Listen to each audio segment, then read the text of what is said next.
Our next presenter has redefined children's books by reimagining the interplay between art and text. And in my opinion, he's created a whole new genre. His books take storytelling to and for children to a new level, and we want more of them and can't wait for the next one. So could you please hurry up? Please welcome last year's Illustrator of the Year and the author and illustrator of The Invention of Hugo Cabret and Wonderstruck, and the artist responsible for this year's gorgeous Children's Book Week poster, the amazing Brian Selznick and his red shoes.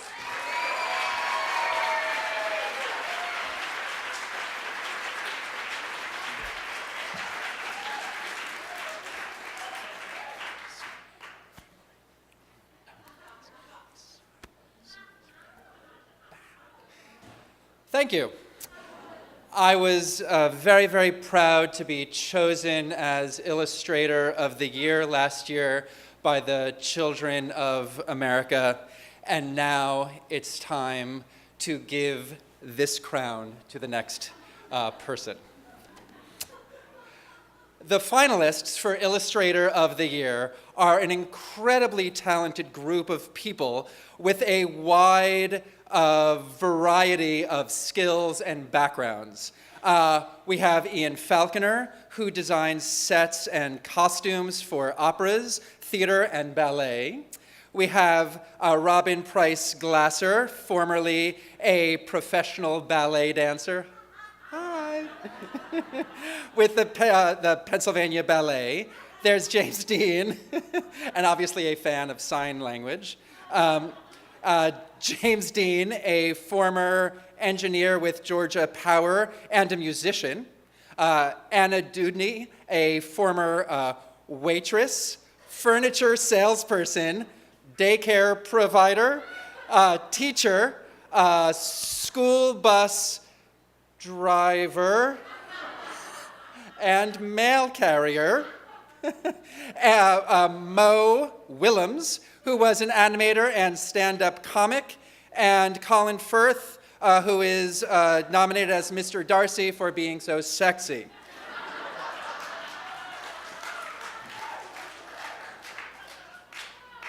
These are all people who could have done anything and did everything. Lucky for us, they put all of who they are on the pages of books for young people. These are wonderfully talented artists, each with a gift unique to him and her, and each with a terrific understanding of their young audience. The Children's Choice Book Award finalists for Illustrator of the Year are James Dean for Pete the Cat and his 4 groovy buttons, Anna Dudney for Llama Llama, Time to Share, Ian Falconer for Olivia and the Fairy Princesses, Robin Preiss Glasser for Fancy Nancy and the Mermaid Ballet, Mo Willems for The Duckling Gets a Cookie, and the hard to open and read at the same time.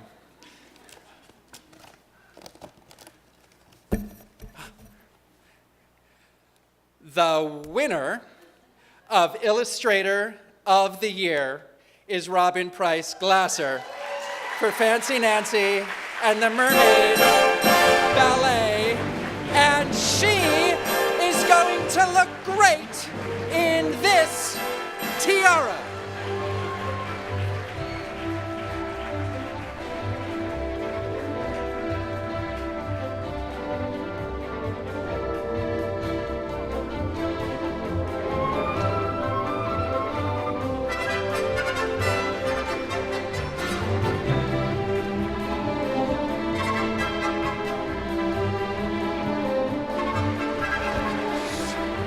This is so fancy. Wait a minute.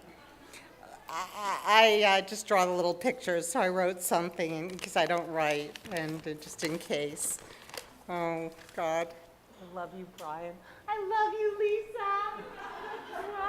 We're good friends. We both live in California.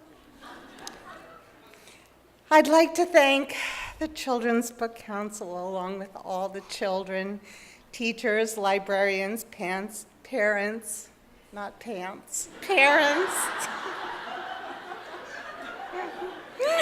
and Fancy Nancy fans who voted for me. I'm deeply honored by your support. I'm also crying a little. When I was young, we used to play a game based on the popular TV series Queen for a Day. Anybody know it? Are you all so young? Is there anybody my age in this room? Thank you. Since I had 3 younger sisters, I always got to be queen. And I'd wear a crown and robe around the house, and I basically never grew out of being a drama queen or wearing a crown for that matter. Thank you, Brian. I forgot to bring mine along. It's usually in my suitcase. Those of you who know me are aware that I spent my first 30 years as a ballet dancer, often wearing a tiara. And when I retired from dancing, I never thought I would feel the passion and emotion I got from the stage ever again. So it's truly extraordinary to me that Fancy Nancy Mermaid Ballet is the book for which you're recognizing me. Thank you. This book brought me full circle, and it is Jane O'Connor, whom I dearly thank and acknowledge for letting me dance through her story. I adore our collaboration. She makes Nancy think and speak, and I get to make her move. All of us in publishing know how many people it takes to make a book and how hard it is to sustain a series. In the case of the whole Fancy Nancy brand, it has taken scores of people, starting with Jane and my brilliant editor, Margaret Anastas, who believed in Fancy Nancy before we ever understood what it would become, to Cindy Hamilton, publicist extraordinaire who seemingly pulls rabbits out of hats 24/7, and all the publicists and all the people who do the work in this industry and don't get to stand up here. Please applaud for yourselves.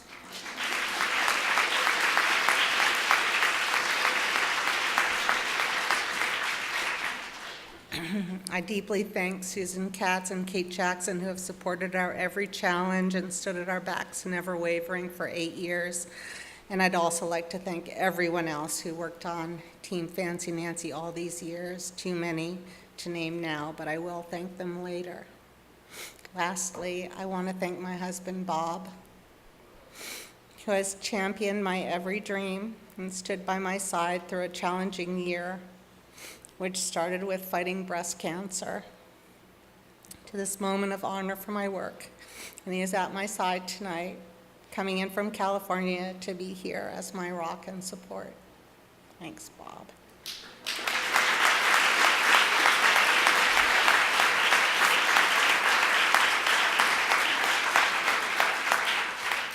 Thank you all for choosing me as queen for the day.